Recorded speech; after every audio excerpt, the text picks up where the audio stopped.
The morning sun cast a golden glow across the patio, illuminating the perfect, pristine leaves of Mark's prize-winning orchids.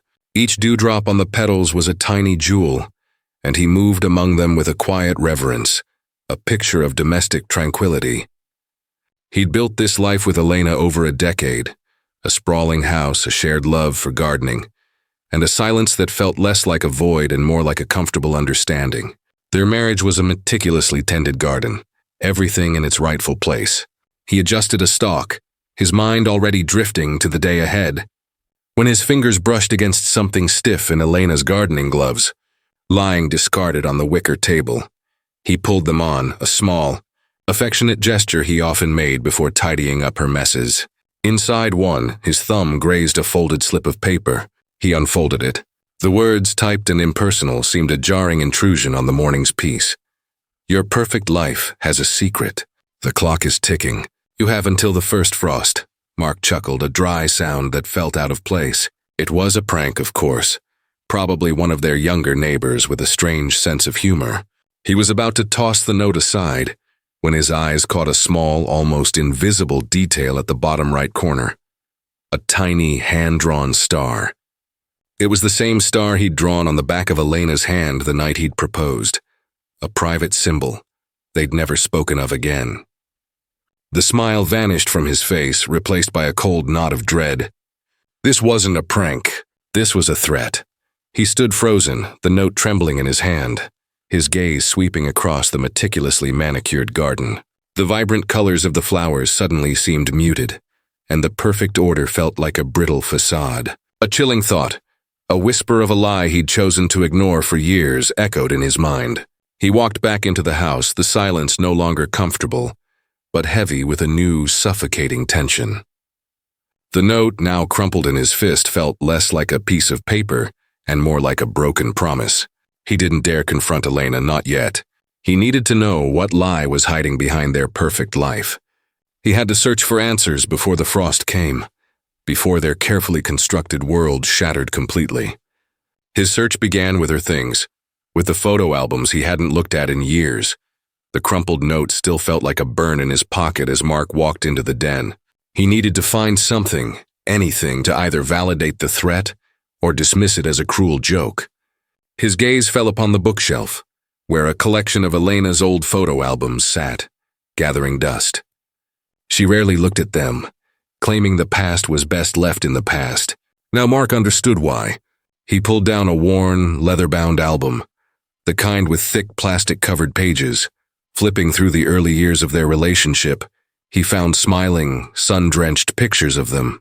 He felt a wave of bittersweet nostalgia. Their perfect facade wasn't always a lie. It was built on a foundation of genuine happiness. But as he turned the pages, he ventured further back in time, to the years before they met. He saw her younger, more vibrant, her eyes full of a wild, untamed energy. Then, on a page filled with pictures from a college trip, he saw him. The man stood beside Elena, his arms slung possessively around her waist. His face was a blur, as if someone had deliberately smudged the photograph with their thumb. Yet even with the blurred features, his posture exuded an intense, possessive look. The way his body leaned into hers and the grip on her waist sent a cold shiver down Mark's spine. A pang of jealousy, sharp and unexpected, twisted in his gut. The note, the secret, the threat, it all suddenly felt chillingly real. This man wasn't just a ghost from her past. He was a key to a secret she had buried deep. Just as Mark was about to lift the page to see if there was a name scrawled underneath, a voice, cold and sharp, cut through the quiet of the room. "What are you doing?" Elena stood in the doorway, her usual warmth replaced by a rigid defensiveness he had never seen before. She didn't wait for an answer, her eyes locked on the album. She walked over and snatched it from his hands, her movements quick and desperate. She clutched it to her chest, the leather groaning under her grip. "These are my memories," she said, her voice trembling. The casual, comfortable silence they once shared was now filled with a palpable tension.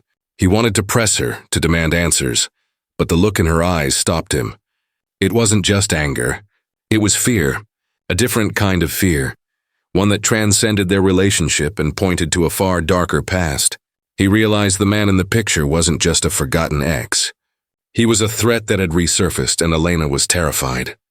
She refused to say more, leaving him to piece together the truth from the fragments she had left behind.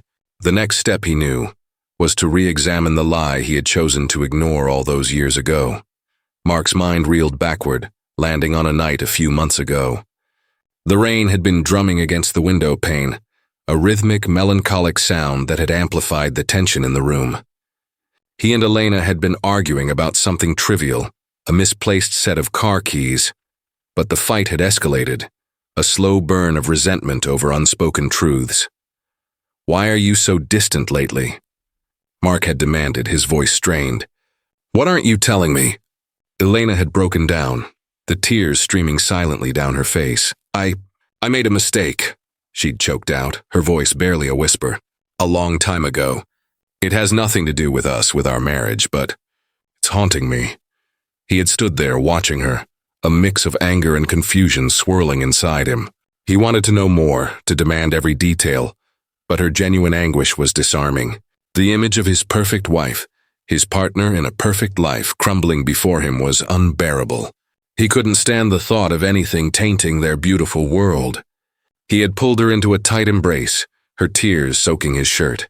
"It's okay," he had said, his voice soft, full of a forgiveness he hadn't fully processed. "Whatever it is, it's in the past. We're here now. We're happy." She had shaken her head, her face buried in his chest. "You don't understand," she had mumbled, her words muffled. But he had chosen not to listen, not to probe further. He had chosen blissful ignorance over a painful truth. He had dismissed it as a youthful indiscretion, a harmless secret that had somehow resurfaced. He had comforted her until the tears stopped, until the silence between them was once again comfortable, a space where they didn't have to speak the truth. It was a choice he would regret for the rest of his life. Now, as he stood in the empty house, the ghost of that moment haunted him. He realized his decision to ignore her unspoken confession was the turning point. He had prioritized the facade of their perfect life over the reality of their shared past. He had let the lie fester, and now it was a cancer, eating away at everything he held dear. He knew with a certainty that chilled him to the bone that the note, the ghost in the photo, and Elena's disappearance were all linked to that unspoken confession. He had to uncover the truth before it was too late. Mark's mind, shattered by David's manipulations, latched onto the one person he could still trust: Leo. A former detective who had retired early, Leo was a man of integrity and unwavering loyalty. They met in the back corner of a dark, quiet bar, the low hum of conversation a stark contrast to the storm raging inside Mark. David said she was protecting Julian, that he was her lover. Mark said, his voice a raw whisper, that she was using me. Leo took a long sip of his beer, his gaze steady and filled with a deep sorrow. "David knows how to play a game, Mark. He knows your history with Elena, your insecurities. He's twisting the narrative to fit his agenda." He leaned forward, his voice dropping. "Elena wasn't running from the law. She was running for her life. Julian is not just a blackmailer. He's a psychopath." Mark's heart pounded against his ribs. "What are you talking about?" Julian was obsessed with her long before they became business partners. Their relationship wasn't a consensual affair. It was an emotional manipulation. He gaslit her, made her believe she couldn't live without him. When she finally broke free and met you, he never let go. Leo slid a small, encrypted USB drive across the table. "I have a friend in the cyber crimes unit. She found these on Julian's server. Emails, chat logs, journals. He's been stalking her for months. Every time you two went out to dinner, every time you went on a vacation, he knew. He's been living in the shadows, waiting for his moment to destroy your marriage and force her back to him." The revelation hit Mark like a tidal wave. He stared at the USB drive, a tangible piece of evidence that corroborated the terrifying truth. The man who had been a ghost in the photos, a phantom threat, was a real and present danger. His jealousy, his possessiveness was a twisted kind of love, a desperate attempt to regain control over Elena. He hadn't wanted to expose Mark's past for money. He had wanted to drive a wedge between the couple, to tear their perfect facade apart from the inside out. The full depth of Elena's betrayal was now clear, not her betrayal of him, but the world's betrayal of her. She had been living in a cage of fear, trying to protect him from a past that wasn't even her own. He now understood her tears, her unspoken confession. She wasn't admitting to a mistake, she was confessing to a living nightmare. The weight of her secret, her silence, and the fear in her eyes all made sense. He was no longer just a husband searching for his wife. He was a man facing a monster he had never even seen. He knew with a terrifying certainty that if he was going to save her, he had to make a move. He had to be the one to face the consequences of the truth. The weight of the truth felt like a physical burden on Mark's shoulders. He clutched the USB drive, the full horror of Julian's obsession now a cold reality. But the truth came at a terrible cost. Elena was gone and the police were closing in. He knew Julian was the monster, but there was a deeper, more profound guilt gnawing at him. He hadn't just been a victim of a lie. He had been a participant in his own deception. He couldn't live with the silence anymore. He had to face David, but this time he wouldn't be a suspect. He would be a man confessing to a different kind of crime. He found David at the station, his face a mask of weary determination. "We've got him, Mark," David said, a hint of satisfaction in his voice. "Julian, he was holed up in an old cabin. We're bringing him in now." The words should have brought relief, but they only deepened Mark's sense of dread. Julian's capture didn't change the outcome. It only meant the truth would remain buried forever. "I know who the real murderer is," Mark said, his voice raw, his body shaking. David's eyes widened, the professional facade cracking for a moment.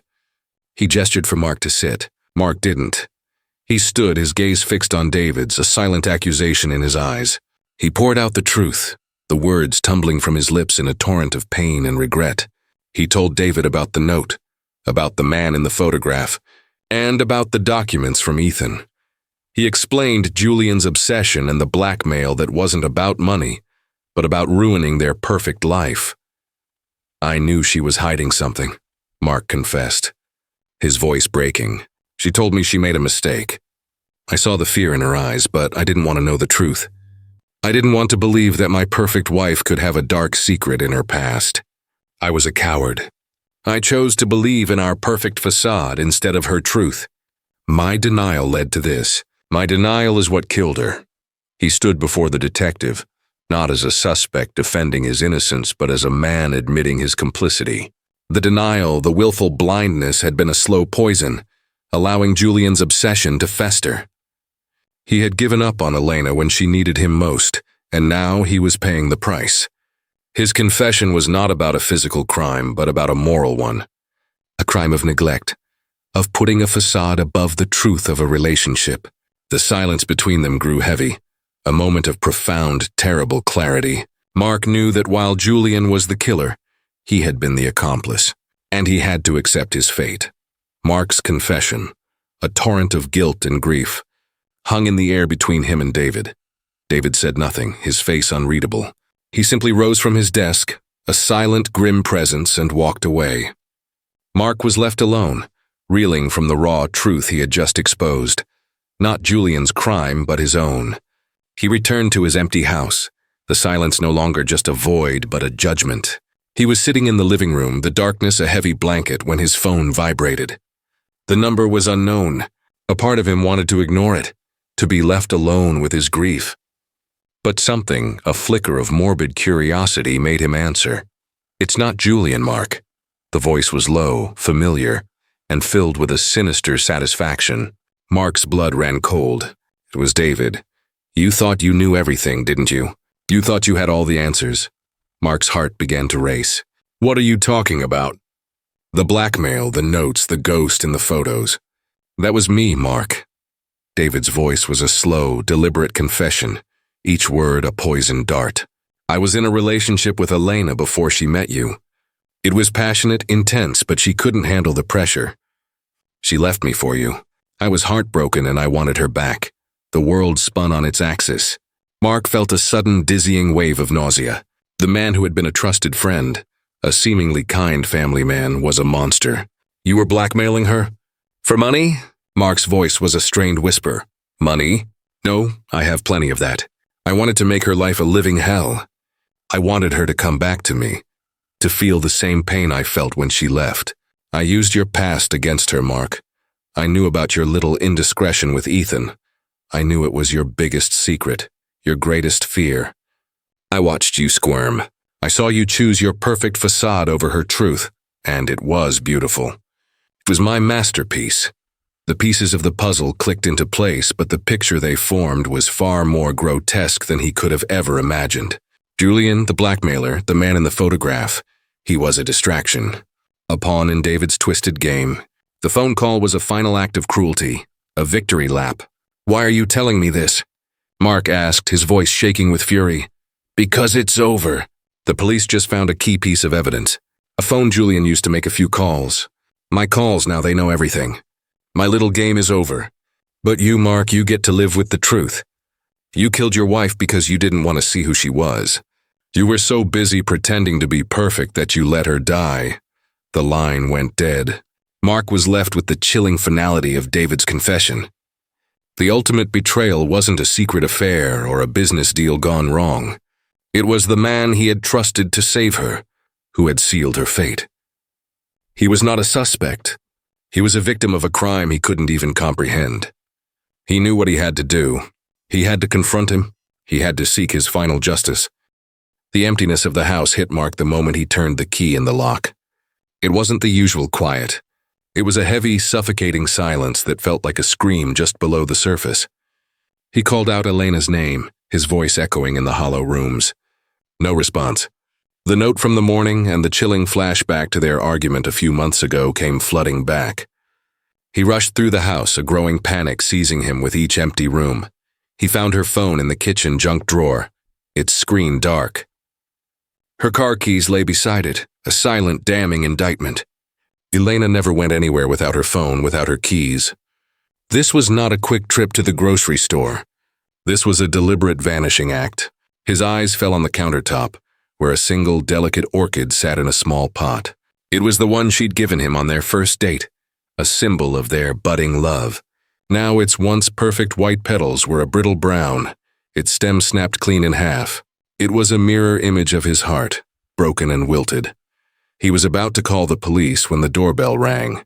Standing on his doorstep was Detective David Reynolds, a friend of Elena's family for years, a man whose easy smile had always brought a sense of calm.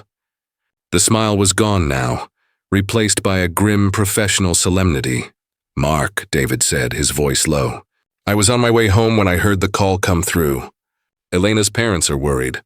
I'm taking the lead on this." Mark felt a flicker of relief, a familiar face in a moment of sheer terror. He invited David in, and together they walked through the silent house. David's eyes, however, weren't scanning for clues. They were fixed on Mark, studying him with an unsettling intensity. "We'll need to ask you some questions," David began, his tone shifting. "Standard procedure." He gestured toward the living room. "Let's start with your relationship with Elena." The questions began to feel less like a formality and more like an interrogation. He brought up Mark's past bouts of jealousy, the arguments he and Elena had, and Mark's need for control. David's words, though delivered calmly, were a relentless assault, painting a picture of a possessive husband, not a loving one. "Her parents mentioned a few incidents," David said, his eyes unwavering. "Arguments that went a little too far. You've had a history of being a bit intense, haven't you, Mark?" The insinuation hung in the air, a cruel, cold weight. Mark's initial relief evaporated, replaced by a chilling realization. He wasn't just a worried husband anymore. He was a person of interest. The man he had thought was a friend was now a detective building a case against him. The perfect facade of his marriage wasn't just crumbling. It was being meticulously deconstructed by a man who knew him. A man who saw not a loving husband, but a jealous, potentially violent one. As David's questions grew more pointed, Mark knew he couldn't trust him. He needed help, an ally outside of this suffocating investigation, someone who could see past the portrait David was painting. He needed to find a different path, a different truth. He needed to find someone who could help him, and only one name came to mind, an old friend who had a knack for finding things others wanted to keep hidden. The chill of David's words lingered long after he'd left. Mark felt like he was drowning. The perfect life he'd built now nothing more than a shallow reflection shattered by doubt and accusation. He knew he was running out of time and couldn't trust the police. He picked up his phone, his fingers hovering over a contact he hadn't called in years. Ethan. A brilliant, ruthless lawyer, Ethan had helped him bury a youthful indiscretion years ago. A quiet, backdoor deal that made a messy legal battle disappear. It was a favor he never expected to call in again. The phone rang 3 times before Ethan's voice, sharp and guarded, answered. Mark explained the situation in a rush of panicked words. Ethan was initially reluctant, his voice a low, cautious murmur. "You know I'm not a criminal defense attorney. Mark, this is messy." But a hint of sympathy, a flicker of loyalty for a past debt, made him agree to meet. They met in the sterile quiet of Ethan's office. The room was all glass and chrome, a stark contrast to the emotional chaos Mark was living. Ethan didn't mince words. "I've been in contact with Elena," he said, his voice flat. Mark's heart leaped. "She came to me a few weeks ago asking for advice. She was being blackmailed." Mark felt a wave of relief. It wasn't a lover. He started to speak, but Ethan held up a hand. "It wasn't a lover. It was a past business partner. A man named Julian." Ethan slid a manila folder across the desk. "These are documents she gave me. They show he was siphoning funds from their old company. But Julian didn't want money. He wanted to ruin her." Mark's breath hitched. He looked at the documents, legal jargon swimming before his eyes, but one detail stood out. A footnote referencing an old closed case. The case was his. The youthful indiscretion he thought was buried forever. The secret Ethan had helped him hide. Julian had somehow found out about it. The blackmail wasn't about Elena's past. It was a threat to expose Mark's. Julian was using her to get to him. The realization hit Mark like a physical blow. Elena hadn't been protecting a secret of her own. She had been trying to protect his. Every lie, every unspoken confession had been a shield to keep him safe from a past he had so desperately tried to forget. The perfect facade hadn't been just for show. It was an act of love. But Julian's game was far from over. Ethan revealed that Julian had been obsessed with Elena for years, and now his blackmail had a sinister new motive. Mark now understood the game, but he still didn't have the final piece of the puzzle. Julian's endgame and the true nature of his obsession. The documents offered a path to the truth, a path he had to walk alone. Armed with the documents and a chilling new understanding, Mark felt a surge of adrenaline, a desperate hope that he was finally on the right track. Elena wasn't a liar. She was a protector. He left Ethan's office, the manila folder clutched in his hand. He had to confront David, the man who was building a case against him, the man who had seen his pain and used it to fuel his investigation. He found Detective Reynolds at the police station, a stack of files on his desk. David looked up, his expression unreadable. "I wasn't expecting to hear from you, Mark," he said, the politeness gone from his voice. Mark slammed the folder on the desk, the sound echoing in the quiet office. "Julian, he's the man in the photograph. The blackmailer," he pointed to the documents. "He wasn't after Elena. He was after me. He was going to expose a secret from my past." David didn't seem surprised. He leaned back in his chair, a slow, knowing smile spreading across his face. "Julian, yes, we know about him. A former colleague of Elena's, shady business dealings. We've been looking for him for weeks." He paused, his gaze fixed on Mark. Elena was helping him hide. "We believe she was protecting him, not you." Mark's blood ran cold. "No, you don't understand. She was trying to protect me. He was using her to get to me." David shook his head, the smile gone now. "Was she? Or was she trying to protect him? The man in the photograph isn't a former business partner. He's a former lover. Their affair was a secret they both kept from everyone, including you."